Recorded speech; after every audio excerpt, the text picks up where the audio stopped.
Hey guys, so today we're going to talk about budgeting 101. So the simplest ways to actually start budgeting. And if you're watching this video, I want to say that I really appreciate you for watching this video. Thank you very much. If you want to support us, simply subscribe to the channel so that we can reach a larger audience. So today Celine is going to explain how she budgets and how she started actually starting. How did you actually start budgeting? What prompted you? What motivated you? Yeah, you are the one who prompted me. Yeah. Because when we met, I didn't really think about budgeting a lot, and then you got me onto it. Yeah. And how much did you start with? I think you had like 150 or 160 euros. How much did you start with? No, I had only 50 euro left on the end of the month always. And then, because I was also a student, that being said, so, but still I didn't really think so much about having a lot left at the end of the month. For me, it was just like that the money I have, it should last for the month, but I never thought about that it could also last for more than that, like for saving. And then you motivated me, and I started writing down in a notebook how much I spend on a monthly basis for food, for clothes, for drugstore products, household products, and so that I could see what I spent most on, which was food actually. And then, but there I was already pretty well. When I went to the supermarket, I always watched that I don't buy the most expensive things, like that one you need anyway. But for example, the clothes, I could really reduce it because I used to buy things that were not so necessary. Yeah. So what are some of the things that you feel like you wasted too much money on before starting to budget? Clothes, and then also some things from the drugstore, like makeup products and like skincare stuff, where I realized that sometimes less is more. Like when you don't use too many products, it's also good for your skin. And that one I overconsumed. I overconsumed at a point. What about I think you also used to spend a lot on shampoos and stuff like that that make your hair. Yeah, but that you need it, but you don't need as much. Like yes, you need your shampoo, everything, and also for the hair. Like it was skincare and hair care that I bought many things, and the makeup.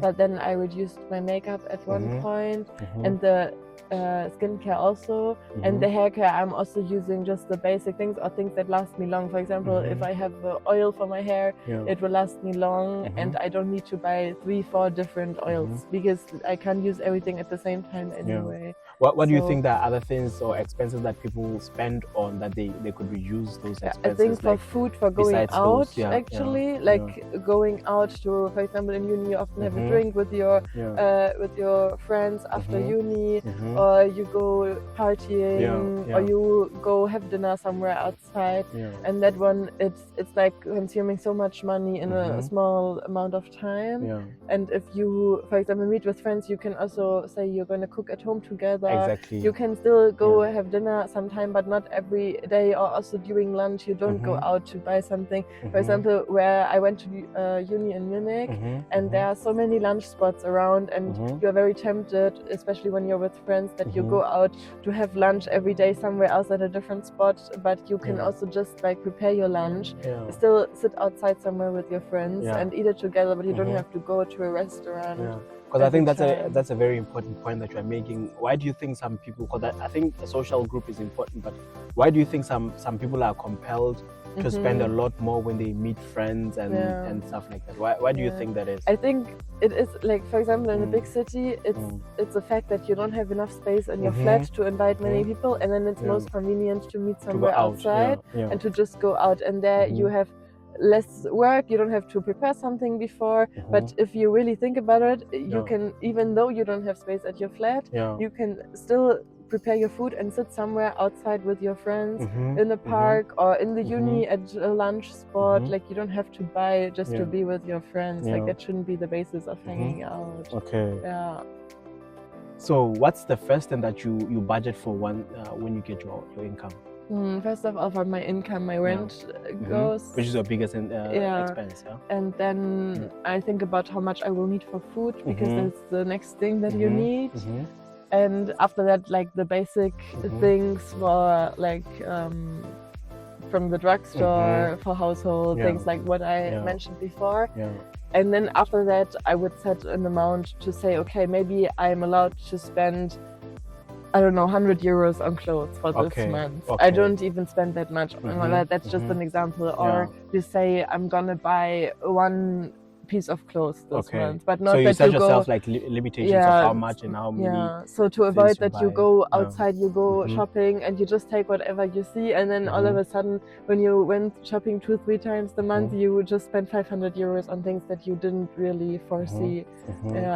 So I think that's basically, and then also, for example, going out, you can also budget like how much money do you want to spend on having dinner somewhere, and then also that you can either say you're gonna go 2 or 3 times a month, or once a week, or however you do it, or only once a month, or you really set yourself a goal of the money, which I think maybe makes more sense, because it makes a difference if you say I'm gonna spend 100 euros on that this month, and then you go to maybe 2 restaurants where you spend 50 euros, or if you say you go to 3 restaurants where you spend 30 euros, because if you just say you're gonna go 3 times, but then you go 3 times for a 50 euro restaurant, then it's not, it's like, it's not a good goal. I think it's always better to really set a straight goal for your money. Like number wise.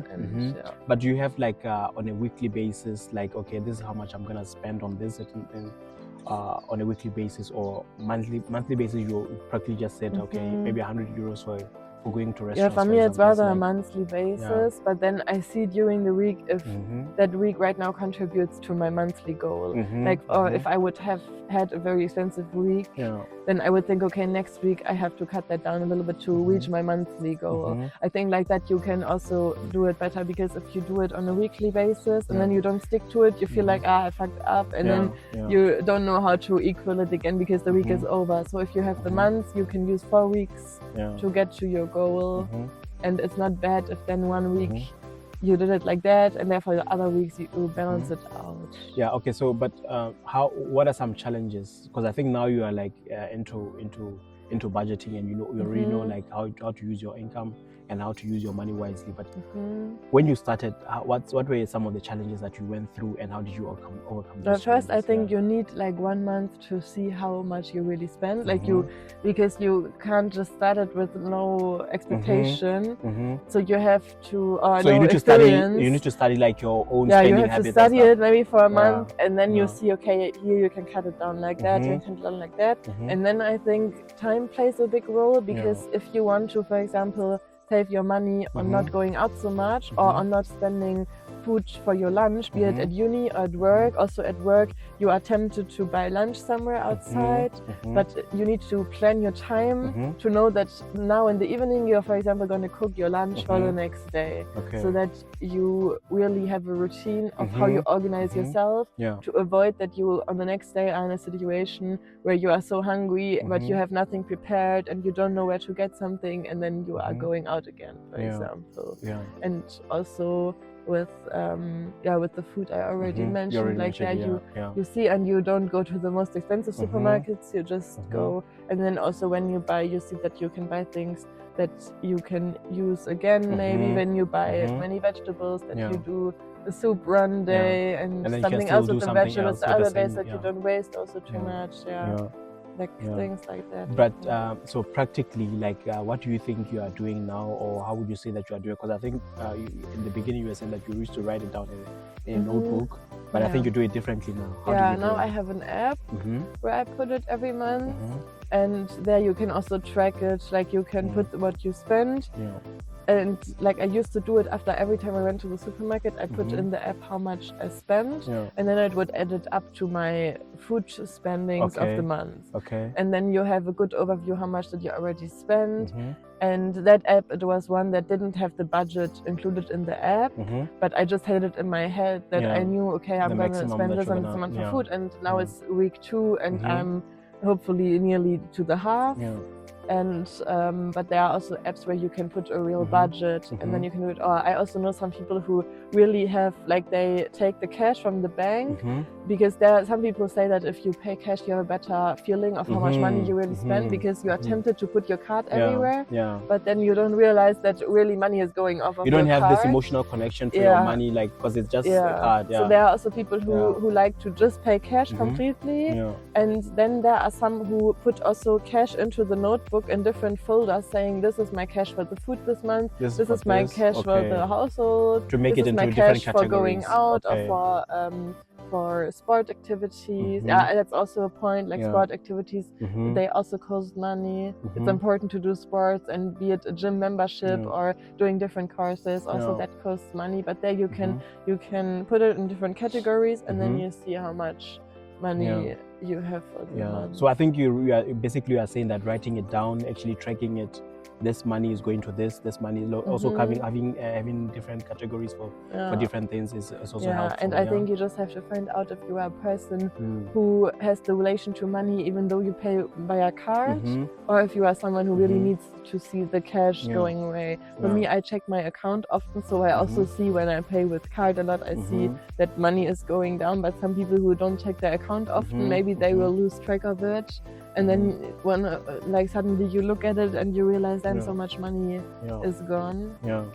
So basically what you are saying, this is a discipline that people can learn, because what I have noticed about you now is that every single time you go to supermarkets, you spend money, you also keep the receipt. I think this is what my dad used to also do to he used to tell me when I was young, going to supermarkets, I had to bring back the receipt to know, okay, how much money did I spend?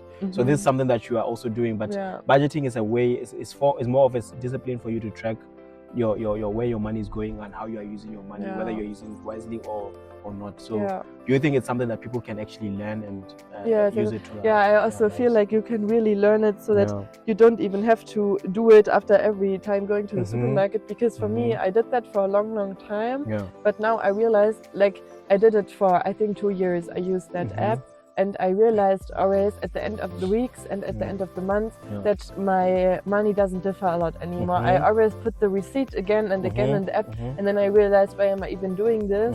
Because it doesn't differ, because I had so much implemented it into my daily life that I'm not gonna have like a time where I go to the supermarket and I have 3 times the amount of what I was thinking. Right. So you're doing it consciously now, and it's automatic. And then as soon as you are conscious about it, you can also like, you don't have to be like stressing yourself out too much with tracking, but I think in the beginning it's very important to get that feeling for it.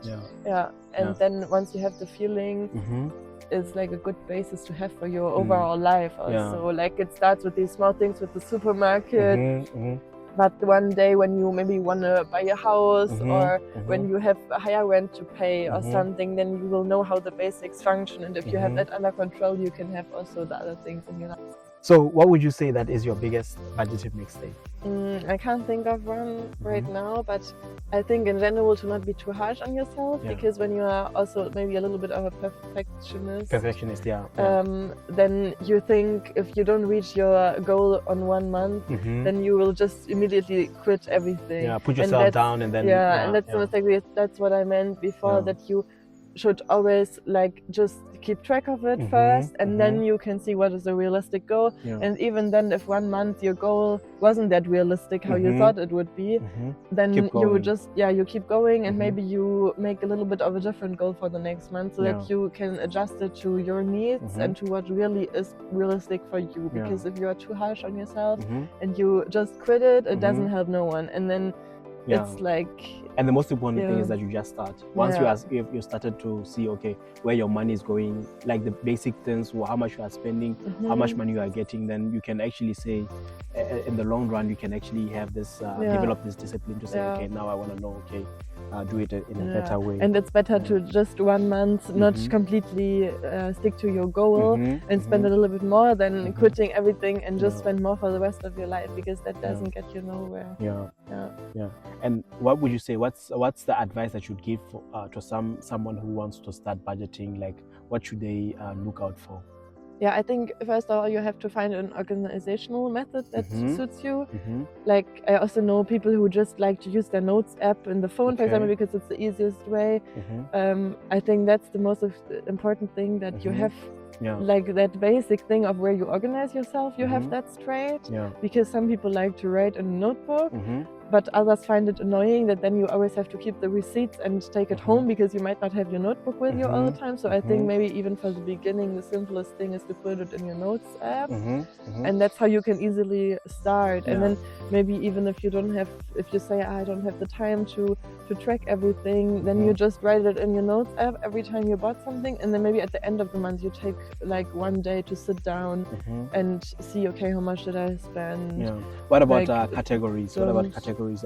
Is that also part of it's also part of an organization, that you even think about, okay, how are also your priorities in life, like that has to do with the categories.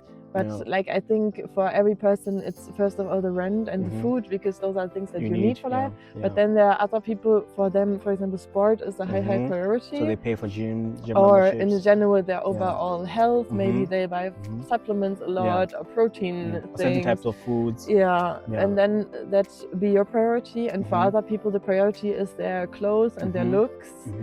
And then that's the priority. And also maybe their cars, if they have the car, taking them from work, like from home to work and work to home then as you well. need that also. You just have to have your priorities straight, and then also know which priorities are way lower, where you can cut off a little bit, like where you can have more budgeting than in other categories. And I think that's the thing that you have to have straight when you start, that you know exactly, okay, this is. And also maybe why you are doing it. This, like, I think your why you needed also to know. Okay, that's the biggest thing. I think because that that's the motivation. Exactly. To know. Okay, why am I doing it for? One day you want your life to be like this and like that, and you are saving to buy this one day. All that, So I think it's very important that you come up with different reasons why you are doing it. So even if you get a few challenges as you are going through your budgeting story, it doesn't take you away from your own goal to say, I want to start budgeting, I want to do this. But if you have a bigger reason why you want to do something for your mom, you want to buy a house, you want to do something. So once you have a bigger reason once you have a bigger why, the reason why you are doing it, then you can easily keep going and keep pushing your motivation when you are going down, when things are not going right. So in general, you have to get your reasons and your priorities straight. And I think that's like that in many parts of life. You have to know your reason and your priorities, and then you can reach your goals. So thank you guys for watching this video. Please like, subscribe to help us reach more audience. So thank you again, and see you on the next video. Thank you, and leave a comment. Leave a comment. Thank you.